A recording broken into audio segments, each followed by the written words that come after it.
연불에 감흥이 없는 이유가 과연 무엇일까요?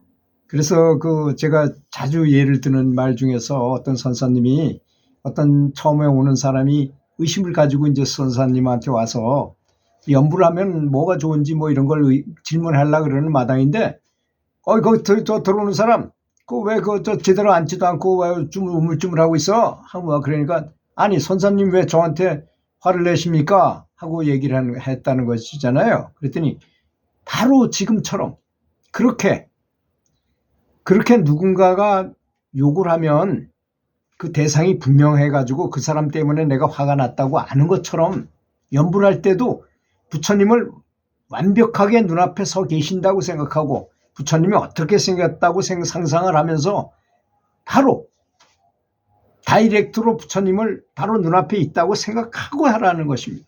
그걸 관상연불이라고 그러잖아요.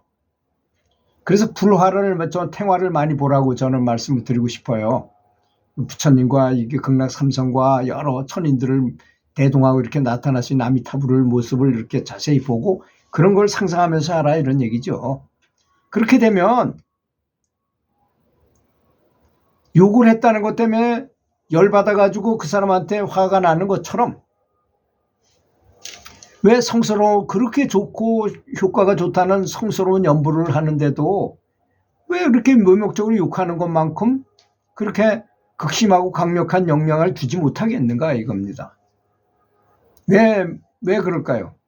그걸 정확하게 눈앞에서 내가 욕했으니까 내가 미운 것처럼 그렇게 생각하지 못하기 때문이 아니겠습니까? 그걸 동일시하지 못하기 때문에 그런 것입니다. 나 자신과 연불과 연불하고자 하는 목적을 조금이라도 어긋나게 분리시켜 생각한다면 결코 그 연불하는 목표를 빨리 도달할 수 없을 것입니다. 그렇지 않습니까?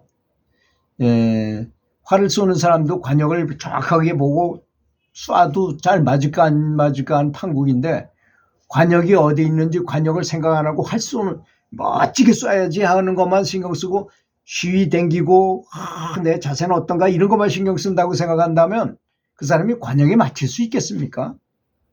이거는 제가 지금 아주 가볍게 한 얘기 같지만 실제로는 굉장히 연불하는 분들 거의 다가 산탄을 쏴요. 목표물도 부정확하게.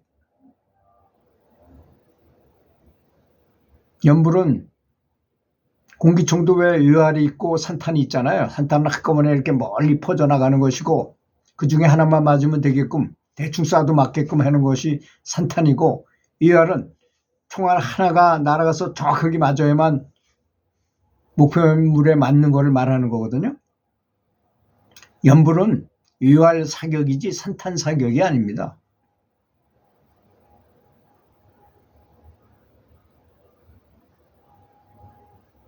경전 속에 나오거나 구전으로 전해오는 등 여러 스승으로부터 얻을 수 있는 여러 가지 연불은 실로 엄청나게 그 종류가 많은 것이 사실입니다. 그래서 연불, 칙명연불 소리내서 하는 것만 나는 한다. 그럴 수 있을까요, 과연? 살면서? 지하철 타고 가는데 거기서 소리내면서 남의 앞을 탐을 하면서 연불할 수 없잖아요. 또 해서도 안 되죠. 다른 사람이 피해를 주니까. 그럴 때는 마음속으로 하면 되는 것이고 정해져 있기에 하겠습니까? 주변에 내가 무형의 중생들이 내 주변에 있어서 어떤 알 수 없는 영가들이 나를 괴롭힌다면 소리내서 하면 그 영가들이 영향을 받겠지요. 그럴 때는. 그렇지만 내가 진심으로 염을 한다, 생각한다는 거 아닙니까? 부처님을 뚜렷하게 생각해야죠. 생각해도 앞에 계신 듯 실제로 앞에 나타나시니까. 그러면 어떻게 효과가 없겠습니까? 거꾸로 말하자면. 그러니까 우리가 연불하는 것에 있어서는 가장 중요한 거는 바로 눈앞에 부처님이 나타나서 아주 미소를 띠면서 자비심을 발휘하셔가지고 나에게 빛을 비춰주고 내 영적인 에너지 센터에 빛을 비춰주셔서 내 에너지 센터도 밝혀주신다. 크게 해주신다는 그런 구체적인 이미지를 가지고 연부를 해야만 다이렉트로 불심을 저격하는 자성부를 흔들어서 막 흔들어서 깨우는 것처럼, 아니 사람이 잠이 들었어요. 너무 피곤해서 잠이 들었어. 그걸 깨워. 한 번도 깨지 않았던 사람을 깨우려면 얼마나 많이 흔들어야 되겠습니까? 그렇지 않습니까? 오랫동안 계속 반복해서 흔들어야 되는 게 아니겠습니까? 그렇게 자성부를 깨닫기를, 깨어나기를 쉬웠다면 이 세상에 이 사람이 이렇게 많지 않았을 것입니다. 윤회해가지고 사람들이 많이 다시 온 거 아니겠습니까? 사람의 몸을 가지고 태어난다는 건 너무 어렵다고 그랬습니다. 근데 모처럼 사람의 몸을 받았어요. 참 영적 에너지 센터도 있고 내가 진보할 수 있는 결정적인 찬스를 맞았어요. 그럼에도 불구하고 공원에 나가보면 할아버지 할머니들이 사실상 쓸데없는 잡담만 하시고 아무런 관계없이 진리하고는, 그분이 돌아가시면 어떻게 되겠어요? 너무나 안타까운, 눈물이 나올 정도로 안타까운 사실이죠. 그래서 모처럼 어떻게 대화가 통해가지고 이렇게 얘기해보면 교회 다닌대요.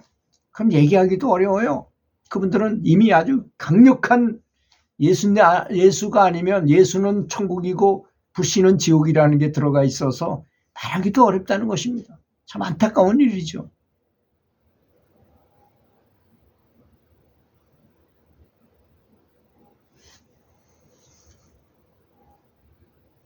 그래서 의식이 있고 힘이 있고 생생하게 살아있는 확실한 연불, 눈앞에 부처님이 계시고 부처님께서 나를 직접 빛을 비춰주시고 강력한 마음을 생각해 보세요.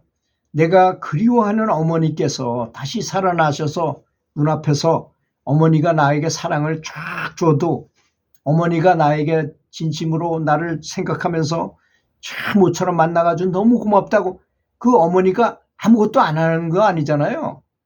어머니가 나서 날 만지지도 않고 가만히 서 계시지만 어머니가 오시면 그냥 있을까요? 아마 사랑의 마음을 있는 대로 퍼볼 것입니다. 아마 부처님도 그렇게 하십니다.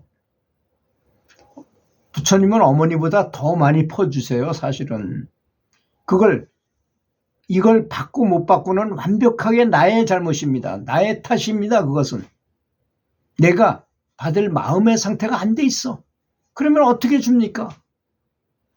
여러분, 어머니나 뭐 친구나 누가 사랑하는 사람이나 이런 사람이 여러분에게 사랑을 막 줬던 거 기억하나요? 저는 제가 교사일 때 2층에 사무실이 있어서 교무실이 있었는데요. 이제 밑에서 운동장에서 뭐 수업을 하고 그러고 2층으로 탁 올라갔어요. 내 옆에 앉았던 내 차석이었던 분이 여선생님이었는데 그 모친을 치료해주고 제가 뭐 그런 걸 했더니 이분이 딱 올라갔는데 그 교무실에 들어섰는데 이 사랑의 파장을 쫙 보내는 거야.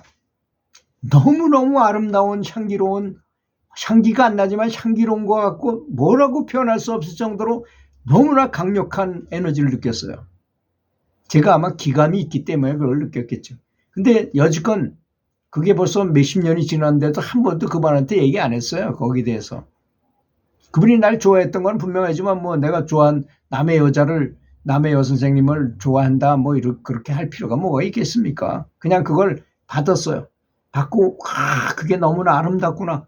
지금도 가끔씩 가다가 연불하거나 명상할 때 그분이 보냈던 그 사랑의 그 너무나 그 신비스러운 그 사랑의 감정을 이렇게 생각해 봅니다. 그걸 또 키워요. 키워가지고 또 더 키워서 제가 진보하는 데 쓰거든요. 어머니가 눈앞에서 여러분에게 뭐처럼 만났다고 어머니가 퍼붓는 사랑처럼 부처님은 그거보다 더 100배, 1000배는 강한 그 눈앞에 나타나셔가지고 여러분한테 보냈는데도 불구하고 못 받는 건 다 내 마음, 내 탓인 것입니다. 마음의 자세가 안 돼 있어서. 오픈 마인드라는 게 뭘 말하는 것입니까? 오픈 마인드는 첫 번째가 감수성입니다. 뭐 조그만 감사한 것이 있으면 눈물이 줄줄줄 나오는 그런 감수성이 있어야 되는 것입니다. 예민한 감수성이 있어야 된다는 걸 말하는 겁니다. 좋은 쪽에서 나쁜 걸 보면 전혀 반응하지 않고 좋은 것이 나타나면 그냥 바로 활성화되는, 그냥 활짝 피어나는 꽃처럼, 그런 감수성이 없으면 이런 부처님이 눈앞에 나타나신다 하더라도 그 불광을 받아들일 수 있는 능력이, 불력과 불광과 불심을 받아들일 수 있는 능력이 없는 것입니다. 이거는 가만히 이렇게 생각해 보면 내 자신을 겸손하게 낮추고 부처님을 높이고 정말 겸손한 마음, 사람은 실제로 굉장히 겸손하지 못합니다. 어떤 사람은 약속해놓고 그냥 까먹어요. 그냥 뭐 이렇게 하겠다 해놓고서는 그냥 잊어버리고 그냥 저기 다 이해하겠지. 내가 이렇게 약속해서 약속을 못 지키면 전화해가지고 네 이렇게 돼가지고 약속을 못 지켰습니다. 이렇게 얘기를 해야 되는 것입니다. 그게 사소한 것 같지만 저쪽의 입장에서 생각하면 사소하지 않잖아요. 저 손님이 올지도 몰란다고 생각했는데 연락이 없어. 그러면 기다릴 거 아니겠습니까? 그럴 때 전화라도 한번 해가지고 선생님 이렇게 돼서 약속이 기다리셨을 텐데 죄송하게 됐습니다 라든지 이렇게 해야 될, 댓글을 달아도 되고 메시지 한 번만 보내도 되는데 그걸 안 해가지고 서운하게 한다는 것은 정말 있을 수 없는 그런 것이나 불살생에 들어가는 거예요. 그것도 여러분, 살생이 뭐 멀리 있고 진짜 동물을 죽인 것만 살생인가요? 사람을 은근하게 괴롭히는 것도, 은근히 마음 쓰게 하는 것도, 그것도 업장을 짓는 일이라는 것입니다. 특히 우리는 잘 몰라요. 누가 아라한관을 얻었는지 높은 경지에 있는지를 몰라요. 근데 그분한테 말 한마디 잘못해가지고도 불경에 보면 몇 번을 윤회해가지고 굉장히 고통을 겪었다는 말이 있잖아요. 그런 것입니다. 그러니까 말 조심해야 되고 한마디 한마디 무슨 약속을 했으면 지키도록 노력해야 되고 좀 성실하고 사소하고 예민하게 감수성 있게 살아야 된다는 것을 말씀드리고 싶습니다. 들어주셔서 감사합니다.